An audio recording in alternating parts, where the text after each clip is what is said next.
Hello coders, this is AlgoBoard 048B Bangla data structures and algorithms learning সিরিজের এই video টিউটোরিয়ালে আমরা ডিকিউ নিয়ে আলোচনা করব। তো ডিকিউ এর ফুল মিনিং হচ্ছে ডাবল ইন্ডেড কিউ। আমরা অলরেডি কিউ ডেটা স্ট্রাকচার নিয়ে আলোচনা করেছি এবং কিউ ডেটা স্ট্রাকচার নিয়ে আলোচনা করার পর কিউ ডেটা স্ট্রাকচারের একটা আলাদা ভেরিয়েন্ট সার্কুলার কিউ নিয়ে আলোচনা করেছি এবং ডিকিউ হচ্ছে ওই কিউ ডেটা স্ট্রাকচারেরই অন্য আরেকটি ভেরিয়েন্ট। এর ফুল মিনিং হচ্ছে ডাবল ইন্ডেড কিউ। তো ডাবল ইন্ডেড কিউ বলতে কি বোঝায় অ্যাকচুয়ালি আমরা এখন সবার আগে একটু অ্যানালাইসিস করি। কিউ ডেটা স্ট্রাকচার নিয়ে আমরা সবার আগে একটু আরেকবার রিক্যাপ করি। Let's say queue data structure বলতে কি বোঝায়। লেটস সে আমার কাছে এখানে একটা ডেটা আছে, এরকম সিকোয়েন্সিয়ালি আমার কাছে অনেকগুলো ডেটা আছে, সেটা ইন্টিজার হতে পারে, ক্যারেক্টার হতে পারে, হোয়াট এভার ইট ইজ, এরকম কিছু ডেটা আমার কাছে আছে।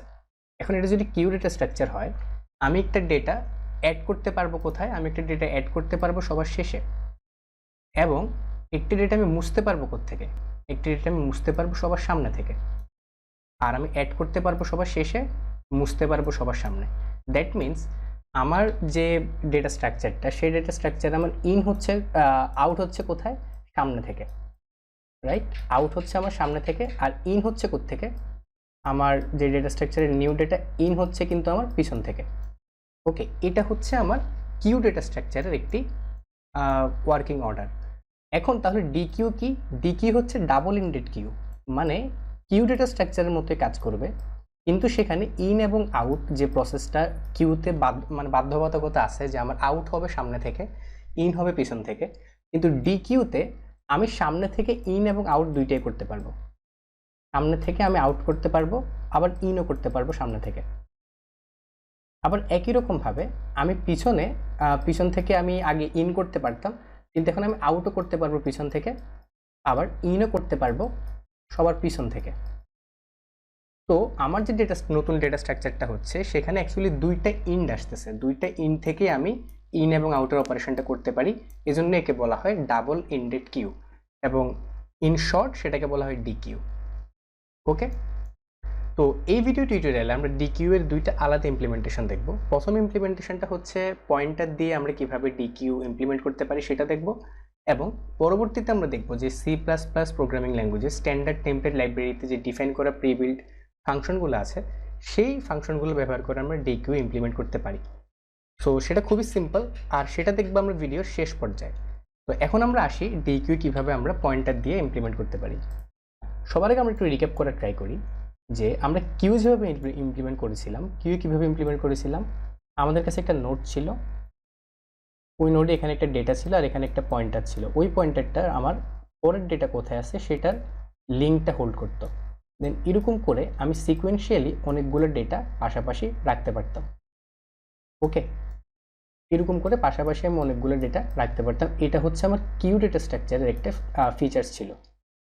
এখন ডিকিউ যখন আমরা শিখবো, ডিকিউতে একটা এই যে লিঙ্ক যে জিনিসটা, আমার প্রত্যেকটা নোডে পরের নোডের জন্য একটা লিঙ্ক থাকতেছে, এই লিঙ্কের যে জিনিসটা, এটা আমার ডিকিউতে দুই রকম থাকবে। মানে কিউতে আমি পরবর্তী নোডটা কোথায় আছে সেটার লিঙ্ক ধরে রাখতে পারতাম, কিন্তু ডিকিউতে আমি কোনো একটা নোডের আগের নোডটা কোথায় আছে সেটাও ধরে রাখতে হবে।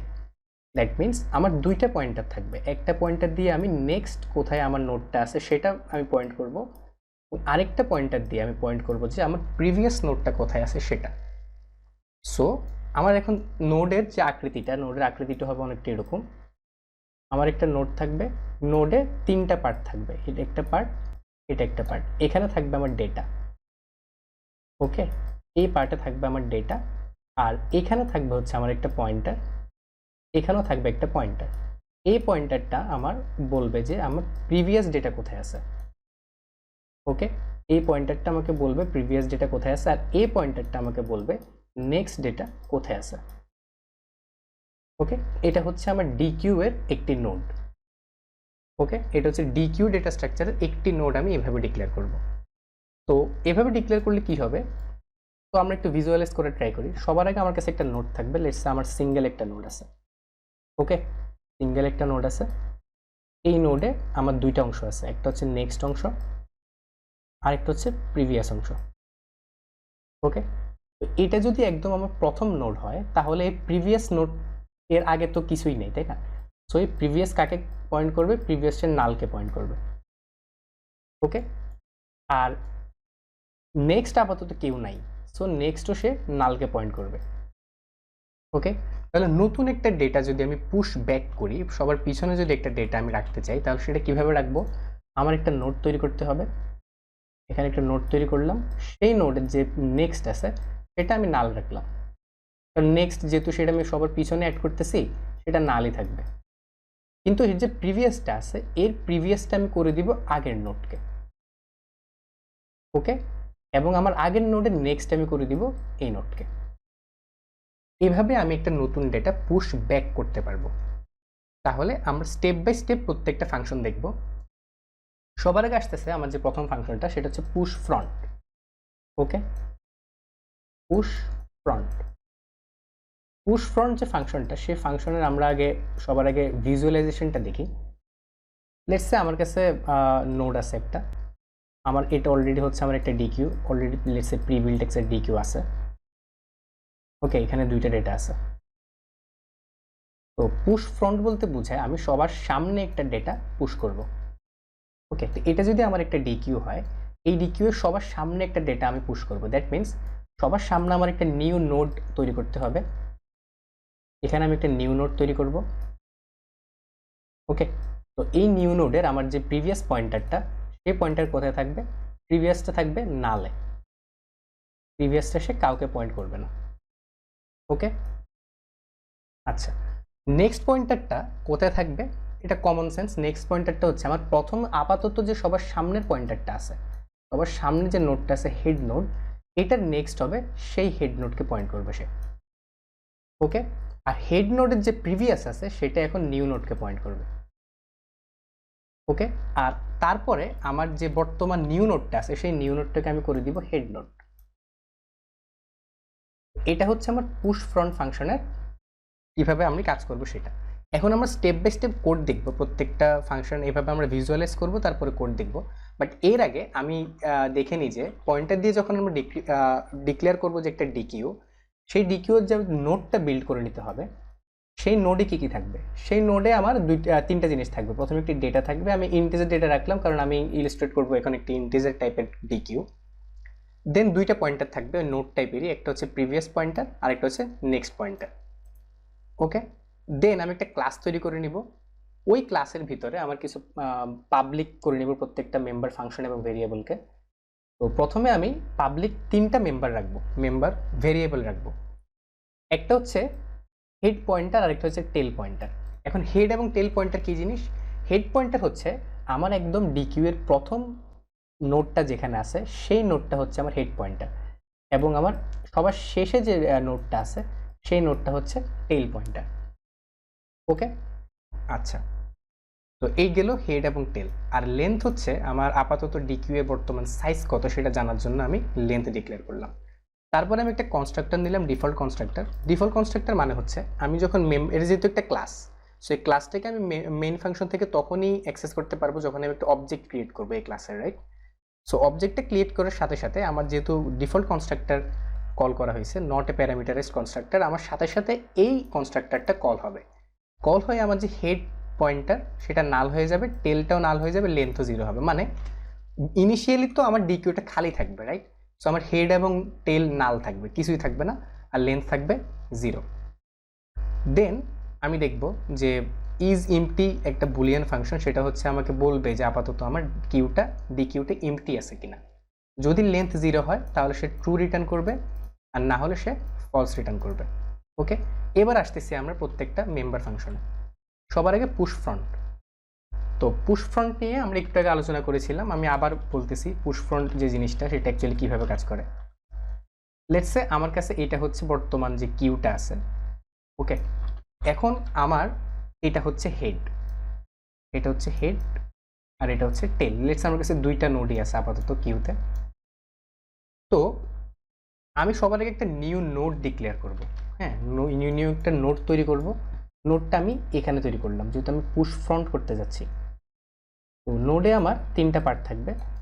ওকে, একটা হচ্ছে আমার প্রিভিয়াস পয়েন্টার, এটা আপাতত নাল থাকবে কারণ এর আগে তো কেউ নাই, সো এটা আমি নাল করে দিলাম। আর নেক্সট পয়েন্টারটা হবে আপাতত আমি নালই রাখলাম। ওকে, আর এখানে হচ্ছে আমার একটা ডেটা আছে, ডেটাটা আমি রাখলাম। তো আমি নিউ নোড তৈরি করে নিব এভাবে সবার আগে। তো নোড কীভাবে তৈরি করতে হয়, আমি ম্যালক ফাংশনের মাধ্যমে ডাইনামিক মেমোরি অ্যালোকেট করে নিব ওই নোড টাইপের একটি স্ট্রাকচারের ভ্যালুর জন্য। সেটার নাম দিলাম আমি নিউ নোড। ওইটা অ্যাকচুয়ালি একটা পয়েন্টার হওয়াতে আমি এর মেম্বারগুলোকে অ্যারো চিহ্ন দিয়ে অ্যাক্সেস করতেছি। ওকে, তো নিউ নোডটা তৈরি করার পরে সবার আগে নিউ নোডের যে ডেটা পার্ট আছে ডেটাতে আমি এক্স রেখে দিব, মানে যে ভ্যালুটা লেটসে আমি 5 পুশ করতে চাচ্ছি বা 10 পুশ করতে চাচ্ছি, ওই 5 বা 10 হচ্ছে এই প্যারামিটার হিসেবে আমি পাঠাবো এবং সেটা আমি নিউ নোডের ডেটার ভিতরে রেখে দিলাম। এবং দুইটা পয়েন্টার প্রিভিয়াস এবং নেক্সট দুইটাকে আমি আপাতত নাল রাখলাম। ওকে, এখন যদি আমার ডিকিউটা এমটি হয়, যদি আমার ডিকিউটা আপাতত এমটি হয়, তাহলে আমি নতুন নোড অ্যাড করলে জাস্ট একটা নোডই অ্যাড হবে। সো আমার হেড এবং টেল দুইটাই নিউ নোড হয়ে যাবে। ওকে, তাহলে আমার কিছুই করা দরকার নেই। আর যদি এমটি না হয়, যদি আমার নিউ নোডটা আপাতত এমটি না হয়, তার মানে যদি এরকম একটা সিনারিও থাকে, আমার নিউ নোডটা আমি তৈরি করলাম, হেড এবং টেল অলরেডি আছে, মানে অলরেডি আমার কিছু ডেটা আছে আমার ডিকিউতে, তখন আমি কি করব দেখি। সবার আগে নিউ নোডের যে নেক্সট পয়েন্টারটা সেটা আমি করে দিব হেডে। কেন হেডে করব? কারণ আমি পুশ ফ্রন্ট করতেছি, রাইট? সো আমি নিউ নোডটা যদি অ্যাড করি সেটা নতুন হেড হয়ে যাবে, কারণ সেটা সবার সামনের অ্যাড হবে। সো বর্তমানে যে হেডটা আছে সেটা হয়ে যাবে এটার নেক্সট পয়েন্টার, রাইট? বর্তমানে যে হেডটা আছে সেটা হয়ে যাবে নিউ নোডের নেক্সট পয়েন্টার। আমি সেটাই করব, যে নিউ নোডের নেক্সট হয়ে যাবে বর্তমান যেটা হেড আছে, এবং হেডের যে প্রিভিয়াস অংশটা আছে, হেডের যে প্রিভিয়াস পয়েন্টটা সেটাকে আমি নিউ নোডে পয়েন্ট করে দিব। কারণ নিউ নোডটা যেহেতু সবার আগে আসবে, সো হেডের যে প্রিভিয়াস পয়েন্টারটা সেটা অবভিয়াসলি নিউ নোডকে পয়েন্ট করবে, রাইট? সো হেডের প্রিভিয়াসটা আমি নিউ নোড করে দিব। এটা করে দেওয়ার পরে দেন আমি এটাকে বলে দিব এটা হচ্ছে নতুন হেড, কারণ এটা সবার সামনে আসে। সো আমি হেডটা এখন শিফট করে আমি এখানে নিয়ে আসলাম। এটা হচ্ছে আমার পুশ ফ্রন্ট ফাংশনের ফাংশনালিটি। ওকে, আর সবার পরে আমি লেন্থ প্লাস প্লাস করে দিব, আর কিছু করার দরকার নেই। লেন্থ প্লাস প্লাস কেন করলাম? কারণ আমি পুশ করলাম, মানে আমি একটা ডেটা আমার বাড়লো, সাইজ এক করে বাড়লো, এই জন্য আমি লেন্থটা এক করে বাড়াই দিলাম। আর যেহেতু এটা একটা ভয়েড ফাংশন, কিছুই রিটার্ন করবে না, আমি রিটার্ন নাথিং লিখে দিলাম। ওকে, আচ্ছা, এবার আমরা দেখব পুশ ব্যাক ফাংশনটা। তো পুশ ব্যাক ফাংশনটা আমরা দেখি। পুশ ব্যাক আর পুশ ফ্রন্টের পার্থক্য হচ্ছে, পুশ ফ্রন্ট মানে হচ্ছে সবার সামনে একটা ডেটা অ্যাপেন্ড করবে, আর পুশ ব্যাক হচ্ছে সবার পিছনে একটা ডেটা সে রাখবে। তো সবার আগে আমার যেহেতু একটা নতুন নোড রাখতে হবে, নতুন নোড আমি কিভাবে রাখবো? সবার আগে একটা নতুন নোড তৈরি করে নিতে হবে আমার। এই তৈরি করার যে অংশটা সেটা অ্যাকচুয়ালি পুশ ফ্রন্টের মতোই। ওকে, আমি একটা নোড তৈরি করলাম, নোডের ভিতরে আমি 3টা পার্ট আছে, এখানে আমি ডেটা রাখলাম, যে ডেটাটা আমি প্যারামিটার হিসেবে পাঠাচ্ছি, মানে যে ভ্যালুটা আমি অ্যাড করতে চাচ্ছি অ্যাকচুয়ালি। দেন এখানে একটা নেক্সট পয়েন্টার, এটা হচ্ছে আমার আপাতত নাল, কারণ এটা যেহেতু সবার শেষে অ্যাড হবে, এটাও আমি আপাতত নাল রাখলাম। ওকে, তো সেটা আমি লিখেছি। সবার আগে নিউ নোড তৈরি করে নিলাম পুশব্যাক ফাংশনের ভিতরে, তারপরে ডেটা পার্ট আমি এক্স রাখলাম এবং প্রিভিয়াস এবং নেক্সট দুইটাই আমি নাল করে দিলাম। ওকে, আচ্ছা, যদি এমটি হয় আগের মতো জাস্ট হেড এবং টেল দুইটাই নিউ নোড হয়ে যাবে, আর কিছু করা দরকার নেই। আর যদি এমটি না হয়, মানে এরকম একটা সিনারিও হয়, সেক্ষেত্রে আমি কি করব? টেল পয়েন্টারটা হচ্ছে সবার শেষের নোডটাকে সে পয়েন্ট করবে। ওকে, সো টেলের যে নেক্সট পয়েন্টার সেটা এখন পয়েন্ট করবে কোথায়? সেটা এখন পয়েন্ট করবে নিউ নোডে। কেন নিউ নোডে পয়েন্ট করবে? কারণ আমার নিউ নোডটা কিন্তু এখন সবার শেষের পয়েন্টার হবে, সবার শেষের নোড কিন্তু এখন নিউ নোড। সো আপাতত যেটা সবার শেষে আছে সেটার পরে হচ্ছে আমার নিউ নোডটা অ্যাপেন্ড হবে। সো ওই সবার শেষে যে টেল নোডটা আছে, টেল নোডের নেক্সট আমি করে দিলাম এখন নিউ নোডকে। টেলের next is equal to new node. তারপরে নিউ নোডের যে প্রিভিয়াস ডেটাটা আছে, মানে নিউ নোডের যে প্রিভিয়াস নোডটা সেটা পয়েন্ট করবে এখন বর্তমান টেল যেটা আছে সেটাকে। এটা কেন হয়েছে? কারণ নিউ নোড আমার সবার শেষে অ্যাপেন্ড হবে, মানে আপাতত যেটা টেল আছে সেটা হচ্ছে নিউ নোডের আগের নোড। এই জন্য নিউ নোডের প্রিভিয়াসে আমি কি করব? টেলকে রেখে দিব। নিউ নোডের previous is equal to tail. Okay, আর tail is equal to new node, মানে আপাতত এটা আমি স্থাপন করে দেওয়ার পরে সবার শেষের নোড কিন্তু এখন এই নিউ নোডটা। সো আমি টেইলের ভিতরে টেইলটা এখন করে দিব নিউ নোডকে। ওকে, সো আমার নতুন কি ডিকিউটা হবে অনেকটা এরকম। তো এখানে আমার tail is equal to new node, আর সবার শেষে লেন্থ এক করে আমি বাড়াই দিব। তো এটা হচ্ছে পুশ ফ্রন্ট এবং পুশ ব্যাকের ফাংশনালিটি মেকানিজম। এবার আমরা দেখব যে পপ ফ্রন্ট এবং পপ ব্যাক, মানে লেটস আমি সবার সামনে থেকে একটা ডেটা আউট করতে চাই, সেক্ষেত্রে আমি কি করব? লেটস সে আমি সবার সামনে থেকে এই যে এই নোডটাকে আমি ডিলিট করতে চাচ্ছি, এটা হচ্ছে আমার পপ ফ্রন্ট। ওকে, এই ফাংশনটার নাম হচ্ছে আমার পপ ফ্রন্ট। পপ ফ্রন্ট মানে হচ্ছে সবার সামনে যে ডেটাটা আছে সেটাকে সে আমি পপ করে দেবে। তো পপ ফ্রন্ট যে ফাংশনটা আমরা দেখি সেটা অ্যাকচুয়ালি কীভাবে কাজ করতেছে। সবার আগে আমি যেটা করবো, আমার যে হেড পয়েন্টার আছে, হেড পয়েন্টারের যে নেক্সট পয়েন্টারটা আছে, ওকে, জাস্ট আমরা একটু ভিজুয়ালাইজ করি। যদি আমার ডিকিউটা আপাতত এমটি হয় তাহলে তো আমার কিছুই করার নেই, আমি জাস্ট একটা মেসেজ দিব দ্য ডিকিউ ইজ এমটি, দেন আমি রিটার্ন করব। আর যদি এমটি না হয়, লেন্থ যদি 1 হয়, আমার ডিকিউর লেন্থ যদি 1 হয়, দ্যাট মিনস আমার কাছে জাস্ট একটা নোড আছে, সেটাকে যদি আমি পপ করি তাহলে আমার হেড এবং টেল দুইটা নাল হয়ে যাবে, right? So length is equal to 1 হলে head is equal to null, tail is equal to null. আর যদি এরকম সিনারিও হয় যেখানে আমার একাধিক নোড আছে, লেন্থ ইজ গ্রেটার দেন 1, সেক্ষেত্রে আমি যেটা করব, সেক্ষেত্রে সবার আগে কী হবে আমরা দেখি, আমার এই নোডটা মুছে যাবে, রাইট? সো এই নোডটা যদি মুছে যায় তাহলে আমার নতুন হেড হবে কোনটা? নতুন হেড হবে এর পরের নোডটা। ওকে, সো আমি সেটাই করে দিব, head is equal to head of next. হেডের যেটা নেক্সট ভ্যালু সেটা হয়ে যাবে নতুন হেড। ওকে, এবং তখন কি হবে, তখন এই জিনিসটা মুছে যাবে, রাইট? তখন আমার এই জিনিসটা ভ্যানিশ হয়ে যাবে।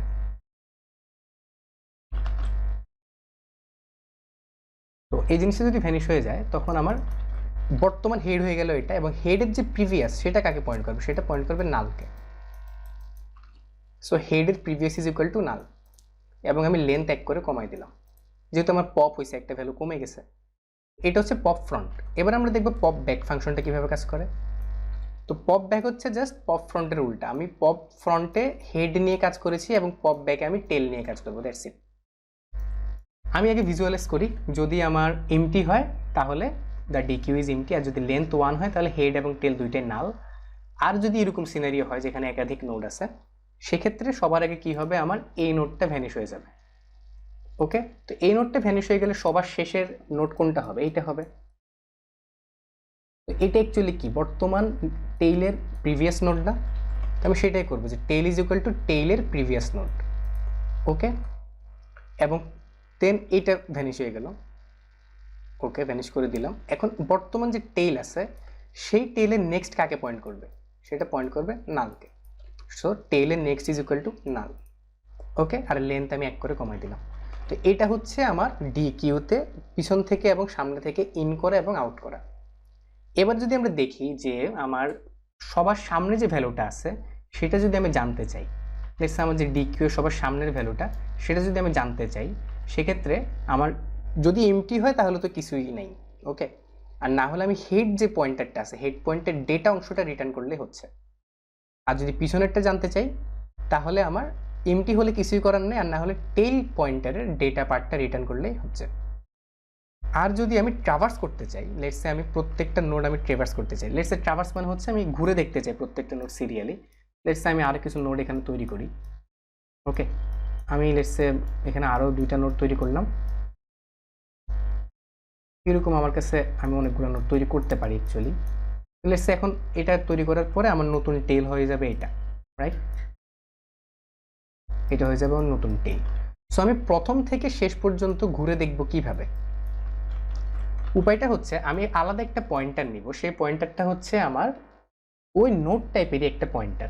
সেই পয়েন্টারটার নাম দিলাম আমি টেম্প, আমি টি ধরলাম। ওকে, তো আমি সবার আগে কি করবো, যদি এমটি হয় তাহলে তো কিছুই ট্রাভার্স করার নাই, আর যদি এমটি না হয় আমি ওই নোড টাইপের একটা পয়েন্টার নিব টেম্প, আর টেম্পটা বাই ডিফল্ট হেডের ভিতরে থাকবে, মানে এখানে থাকবে আমার টেম্প।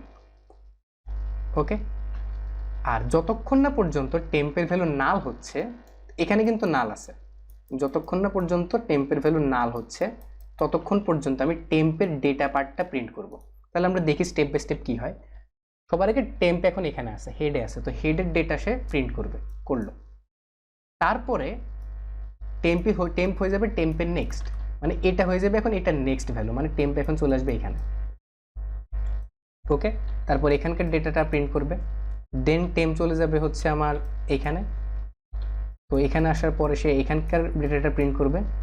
ওকে, তারপরে এর নেক্সট হয়ে যাবে, সো আমার নতুন টেম্পটা চলে আসবে কোথায়, টেম্প চলে আসবে এখন এখানে। তারপর এখানকার ডেটাটা প্রিন্ট করার পরে টেম্প ইজ ইকুয়াল টু টেম্পের নেক্সট যখন হবে, টেম্প চলে আসবে এখন কোথায়, টেম্প চলে আসবে এখন এই নালের ভিতরে। তখন গিয়ে আমার এই কন্ডিশনটা ব্রেক করবে, টেম্পের ভ্যালু তখন নাল হয়ে যাবে, তখন আমি এই লুপ থেকে বের হয়ে আসবো আর রিটার্ন করে দেব। এটাই হচ্ছে আমার ট্রাভার্সাল ফাংশনটা, মানে অ্যাকচুয়ালি জাস্ট ট্রাভার্স করবে শুরু থেকে শেষ পর্যন্ত। আর সাইজ যে ফাংশনটা, সাইজ ফাংশনটা বর্তমান যে লেন্থ যদি আমি জানতে চাই সেটা রিটার্ন করবে। এখন যদি আমি সম্পূর্ণ কোডটা একবার রান করে দেখাই, আমি একটা মেন ফাংশন থেকে আপনি বিভিন্ন ড্রাইভার কোড ব্যবহার করে এটা রান করতে পারেন, আমি জাস্ট প্রত্যেকটা ফাংশন একবার একবার করে রান করে দেখাবো। আমি মেন ফাংশনের ভিতরে ডিকিউ ক্লাসের একটা অবজেক্ট তৈরি করলাম ডিকিউ, আর ওই ডিকিউতে আমার অ্যাকচুয়ালি কল করার সাথে সাথে সবার আগে আমার এই কনস্ট্রাক্টরটা কল হবে, মানে হেড এবং টেল নাল হয়ে যাবে, লেন্থ হয়ে যাবে 0। তো এবার যদি আমরা দেখি রান করি, সবার আগে আমার থেকে কমান্ড চাচ্ছে আমি পুশ ফ্রন্ট করতে চাই। লেটস আমি এখানে পুশ ফ্রন্ট করব, লেটস আমি 1 কল করলাম এবং আমি 10 পুশ করলাম। ওকে, এবার লেটস আমি পুশ ফ্রন্ট আবার করতে চাই, তাহলে 10 এর আগে 0, লেটস আমি পুশ ফ্রন্ট করলাম, আমি 0 প্রিন্ট করলাম। তাহলে এখন আমার সবার আগে আমি কি করেছিলাম, একটু ভিজুয়ালাইজ করি এখানে। সবার আগে আমি পুশ ফ্রন্ট করে 10 রেখেছিলাম, রাইট? তারপর আবার পুশ ফ্রন্ট করে আমি 0 রাখলাম, মানে পুশ ফ্রন্ট মানে এখন আমার এরকম অবস্থায় আছে, রাইট? সেবার যদি আমি ট্রাভার্স করি এবং প্রিন্ট করি, আমার 0 10 আউটপুট আসার কথা। ওকে, তো আমার কিন্তু 0 10 আউটপুট আসতেছে। এখন লেটস আমি পুশ ব্যাক করলাম, আমি পুশ ব্যাক করলাম 20। এবার যদি আমি ট্রাভার্স করি আমার কিন্তু 0 10 20 আসতেছে। এখন লেটস আমি পপ ফ্রন্ট করব, সামনে 0টাকে মুছে দিব, তাহলে আমি পপ ফ্রন্ট হচ্ছে 3। এবার ট্রাভার্স করলে 10 20 আসতেছে। এবার লেটস পপ ব্যাক করলাম, এবার ট্রাভার্স করলে আমার অনলি 10 আসতেছে। ওকে, তো ফ্রন্ট এলিমেন্ট ব্যাক এলিমেন্ট এখন দুইটাই সেম। লেটস আমি 5 যে ফ্রন্ট এলিমেন্টটা জানতে চাই, আমার 10 আসতেছে। এখন লেটস আমি পুশ ব্যাক করলাম, আমি পুশ ব্যাক করলাম হচ্ছে 48। এখন আমি ব্যাক এলিমেন্ট কত আসবে, আমার 48 আসার কথা। ওকে, সো আমি 4 দিলে সরি পপ ব্যাক হয়ে গেছে। তো আমি যদি আবার পুশ ব্যাক করি, এখানে 48 রাখি, এবার যদি ব্যাক এলিমেন্টটা জানতে চাই তাহলে আমার 6 48 আসতেছে। ওকে, দ্যাট মিনস আমার প্রত্যেকটা মেম্বার ফাংশন এবং মেম্বার ভেরিয়েবল ঠিকঠাক মতো কাজ করতেছে। আমরা যখন পয়েন্টার দিয়ে যখন এরকম প্রত্যেকটা data structure step by step আমরা ইমপ্লিমেন্ট করতেছি, আপনি পাউজ দিয়ে দিয়ে দেখবেন এবং প্রত্যেকটা হচ্ছে নিজে খাতায় এঁকে এঁকে বোঝার ট্রাই করবেন যে জিনিসগুলো অ্যাকচুয়ালি ফিজিক্যালি কীভাবে কাজ করতেছে। ওকে, তো এবার আমরা দেখব যে C++-এর যে STL দিয়ে আমরা কীভাবে ডিকিউ ইমপ্লিমেন্ট করতে পারি। অ্যাকচুয়ালি ইমপ্লিমেন্ট না, ইমপ্লিমেন্ট করা আছে সেখানে বিল্ট ইন লাইব্রেরির মাধ্যমে।